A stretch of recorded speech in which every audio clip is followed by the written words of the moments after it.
열왕기상 2장 26절부터 35절까지 말씀을 받도록 하겠습니다. 열왕기상 2장 26절부터 35절까지입니다.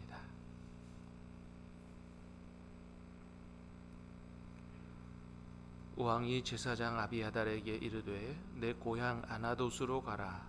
너는 마땅히 죽을 자이로되 내가 내 아버지 다윗 앞에서 주 여호와의 궤를 메었고 또 내 아버지가 모든 환난을 받을 때에 너도 환난을 받았은즉 내가 오늘 너를 죽이지 아니하노라 하고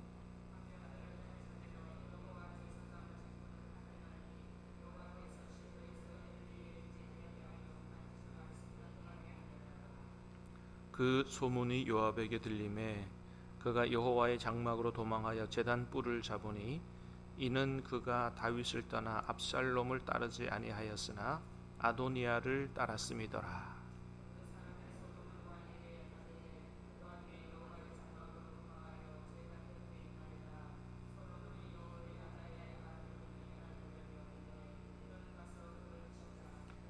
브나야가 여호와의 장막에 이르러 그에게 이르되 왕께서 나오라 하시느니라. 그가 대답하되 아니라 내가 여기서 죽겠노라. 브나야가 돌아가서 왕께 아뢰어 이르되 요압이 이리이리 내게 대답하더이다.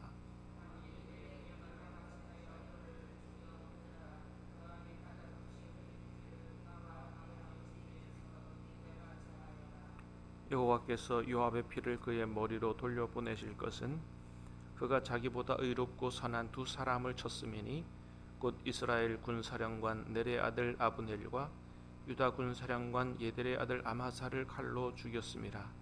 이 일을 내 아버지 다윗은 알지 못하셨나니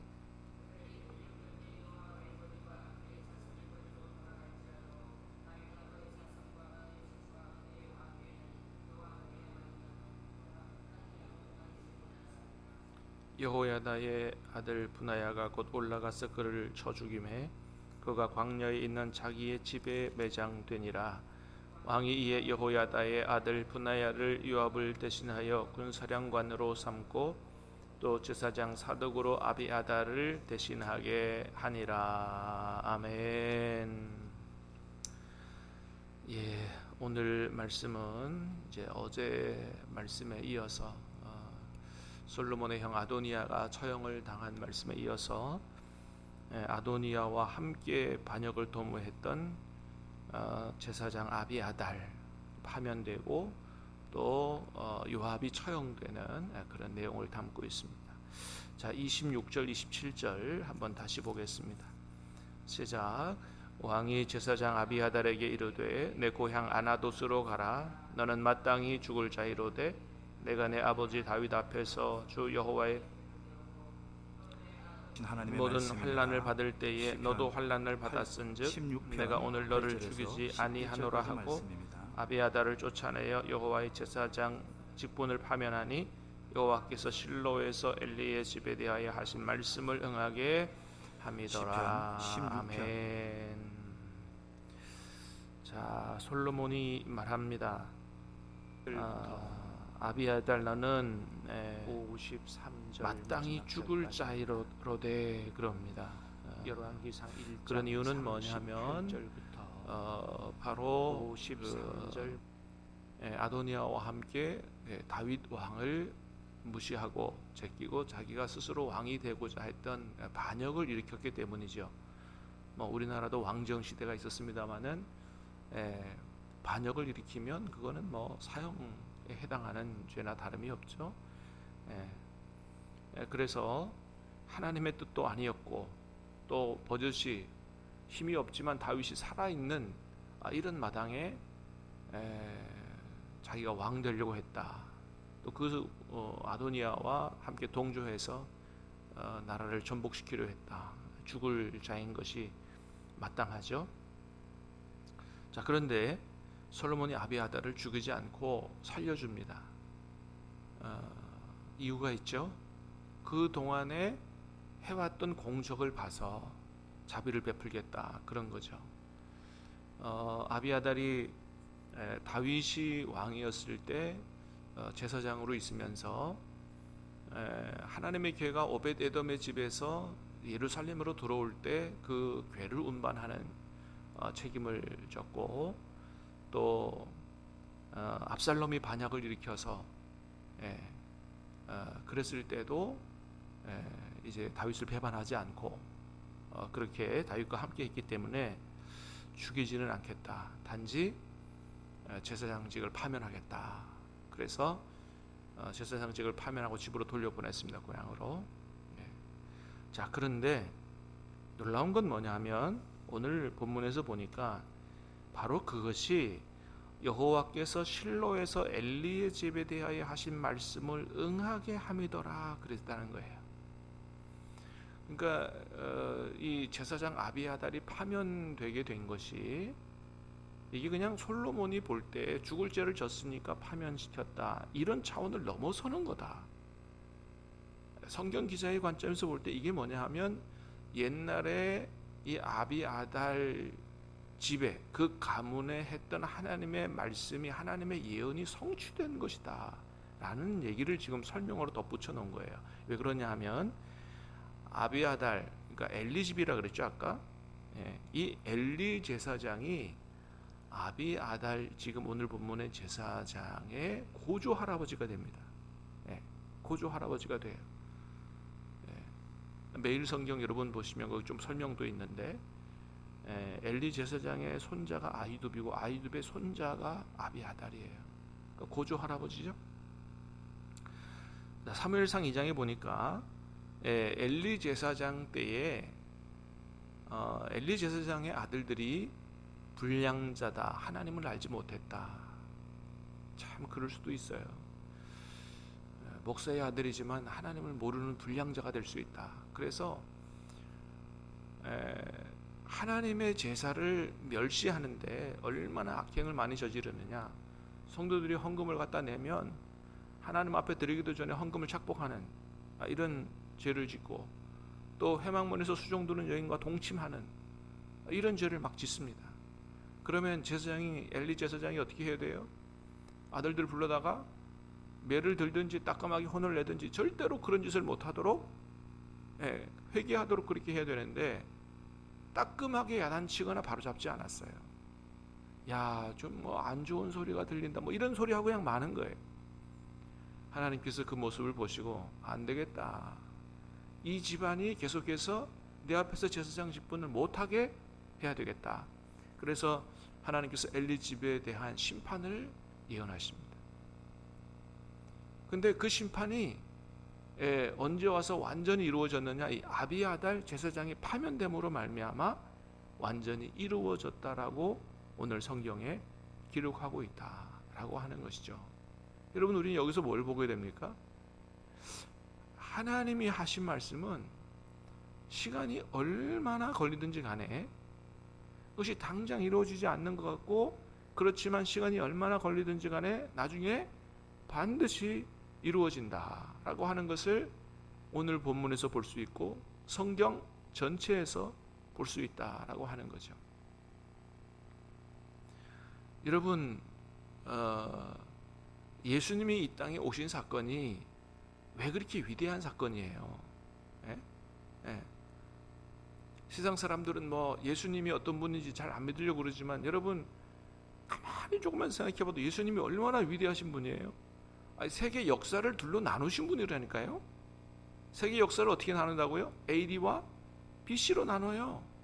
그 BC가 뭐예요? Before Christ예요. 예수님 오시기 전이고요. AD가 아노 도미니 해가지고 주님 안에 있는 시간이에요. 그러니까 이게 역사가 예수님을 중심으로 해서 둘로 나뉘었다고요. 이 정도로 위대하신 분인데, 그래도 세상 사람들은 예수님 잘 몰라. 참 너무 안타까워요. 자, 예수님이 위대하신 이유는 뭐예요? 단순히 무슨 기적을 행하고 뭐 좋은 말씀을 가르쳤고 뭐 이런 게 아니죠. 역사적으로 보면 좋은 말씀 가르친 선생도 많고 뭐 기적을 행했던 사람도 꽤 많아요. 근데 예수님이 위대하신 이유는 뭐예요?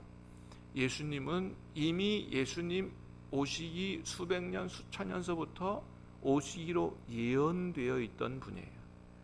그게 어디서 보여줍니까? 구약 성경에서 그대로 보여주는 거예요. 구약 성경이 예수님 오시기 전 1500년 전서부터 쓰여진 책이에요. 예수님 오시기로 다 예언되어 있는 그분이 오신 거거든요.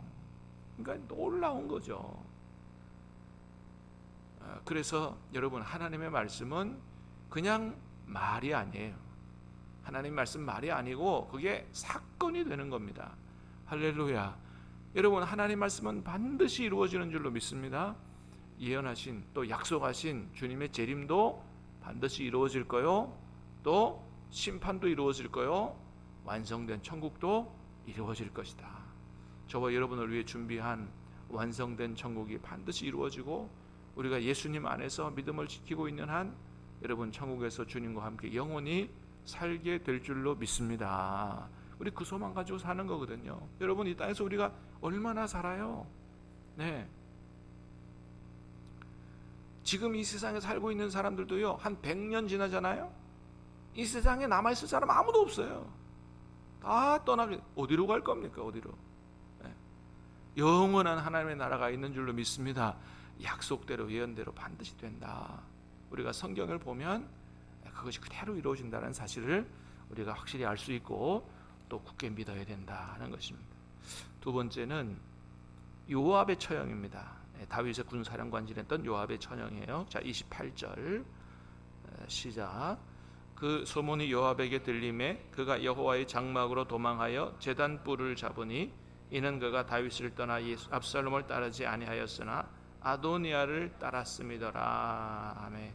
자, 아비아달 제사장이 파면됐다는 얘기가 들리니까, 자, 이제 소문 들었어요. 자기가 왕으로 세우려고 했던 아도니아도 죽었어요. 제사장 아비아달도 쫓겨났어요. 아이고, 이제 이 화가 나에게도 오겠구나. 겁을 집어먹고 마찬가지로 저기 제단 가서 제단에 있는 번제단 뿔을 잡았어요. 한마디로 말하면 뭐예요? 하나님께 제사 드리는 곳에 뿔이니까 하나님 나 좀 살려주십시오 라고 이제 가서 하나님 붙잡는 거죠. 자, 솔로몬이 분하야를 보내가지고 이 요압을 처형하라. 근데 이 분하야가 가서 이 아도니아가 요압이 제단불을 잡고 있으니 그 하나님 제단에 마음대로 들어가서 막 사람 죽일 수도 없고, 그래서 왕이 나오란다, 나와라. 요압이 나오지 않습니다. 나 못 나간다, 죽어도 못 나간다, 여기서 죽을란다. 솔로몬 왕이 가서 여차여차해서 이렇게 합디다. 그러니까 솔로몬 왕이 뭐라 그래요? 그가 한 말 그대로 거기서 죽여라. 자, 이 요압도 이제 자기가 죽을 죄인인 것을 안 거죠. 마찬가지로 반역을 일으켰으니까. 근데 뿐만 아니고 요압이 하나님 앞에 심판받아 죽을 이유가 또 있었다라고 오늘 본문에 기록하고 있는 걸 보게 되는데, 두 사람 죽였기 때문이다. 하나는 북이스라엘 군사령관 아브넬을 죽였고, 또 유대 군사령관 아마사를 죽였기 때문이다. 이게 무슨 얘기냐 하면 이제 이 사울 왕을 따랐던 그 북쪽 지파들, 거기 사울 왕 죽고 나서 그의 아들 이스보셋이 왕이 되고 그 밑에 아브넬이라고 하는 군사령관이 있었어요. 근데 이 아브넬 군사령관이 사울의 첩을 자기 부인처럼 취했거든요. 이 사울의 아들 이스보셋이 굉장히 화를 내고 면박을 줬습니다. 당신이 어떻게 그렇게 할 수 있냐고. 그때 이 아브넬이 너무너무 화가 나서 내가 당신 집에 베푼 은혜가 얼마인데 나한테 이런 거 갖고 그러냐고. 그래가지고 이 아브넬이 북이스라엘에 이제 실권을 잡고 있으니까 다윗을 찾아왔습니다. 다윗 찾아와서 협정 맺읍시다. 평화 협정을 맺으려고 했어요. 그때 이제 다윗이 온 이스라엘에 이제 왕이 될 수 있었던 이제 이런 기회인데, 그 사울 집안을 따르던 이런 지파의 군사령관이 다윗에게 와서 평화 협정을 맺으려고 했는데 돌아가는 길에 이 요압이 뒤따라가 가지고 이 아브넬을 죽입니다. 이유는 뭐냐 하면 이 아브넬 장군이 요압의 동생 아사헬을 죽였기 때문이에요. 전쟁터였거든요. 전쟁 상황이었기 때문에 아사헬이 막 아브넬 잡으려고 쫓아올 때 쫓아오지 마라. 너는 애송이다. 너 나한테 죽는다. 그래도 막 어쨌든 명예를 세우려고, 공로를 세우려고 죽져서 쫓아가다가 자기가 죽은 거예요. 그거 기억했다가 이제 요압이 복수를 한 거죠. 복수심에서 이 아브넬 장군을 죽인 거예요. 그러니까 지금 요압의 눈에는 무슨 남북의 평화 통일 뭐 이런 거 별로 관심 없어요. 복수에 아주 불타고 있는 거죠. 또 하나 그런 생각을 했을지 모르겠어요. 북쪽의 아브넬 장군을 중심으로 이스라엘이 통일된다? 그러면 나중에 아브넬 장군이 중요한 위치에 들어설 때 자기 입지가 좁아지겠구나, 이런 생각을 했을지 모르겠어요. 그러면 권력에 대한 욕심도 있는 거죠. 어쨌든 그 아브넬을 죽입니다. 뿐만 아니고 아마사 장군도 죽이고. 자, 이렇게 사실 요압이요, 다윗 왕 앞에서도 다윗과 상의하지 않아요. 자기 힘만 믿고 좀 날뛰던 이런 장군이었습니다. 그래서 사실은 다윗이 살아있을 때 이 요압의 형제들 때문에 굉장히 힘들었어요. 자기가 왕이었지만. 여러분, 한 나라의 왕이면 어떻게 해요? 예? 한 나라의 왕이면 막 그냥 자기 마음에 안 드는 사람들 막 처형도 하고 할 텐데, 이 다윗이 이 요압 장군 동생들, 요압, 아비새, 아사헬 이런 사람들 때문에 너무너무 힘들어서 하나님 앞에 기도한 적이 있어요. 하나님, 내가 이 나라의 임금이지만은 저 사람들 때문에 너무너무 이 나라 통치하기 힘듭니다. 자기 힘만 믿고 자기 멋대로 날뜁니다. 하나님께서 그들이 악행을 갚아달라고 기도할 정도로 이 사람들 자기 힘만 믿고 날뛰던 사람. 그러니까 북쪽에서 다윗에게 찾아온 어떻게 보면 사신 같은 사람인데, 그거 평화협정 뭐 이런 거 생각 안 하고 자기 동생 복수심에 불타서 북쪽의 장군 죽여버리는 이런 악행을 저지른 것이죠. 자, 이런 악행을 따라 살았어요. 자기 힘만 믿고 살았어요. 교만했어요. 나중에 반역도 저질렀어요. 어떻게 해요? 죽어 마땅한 사람인 거죠. 자, 그래서 이제 요압이 제단불을 잡고 살려달라 그랬는데 솔로몬이 분하에 보내서 처형합니다. 자, 하나님도 그런 말씀하셨어요. 뭐냐 하면, 사람을 실수로 죽인 자는 도피성을 정해서 그쪽으로 도피해 살 수 있게 하지만, 고의로 죽인 자는 내 제단에서라도 끌어내려서 처형해라. 그렇게 하나님 말씀하셨습니다.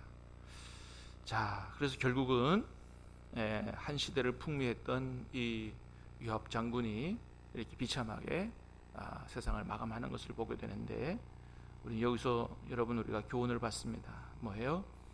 아무리 힘이 있어도 교만하고 그 힘을 내 뜻대로 남용하거나 오용해서는 안 된다.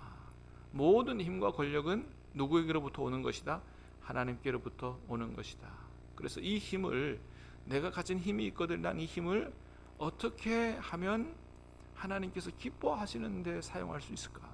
하나님께서 원하시는 대로 바르게 사용할 수 있을까를 잘 생각할 수 있어야 된다. 그렇습니다.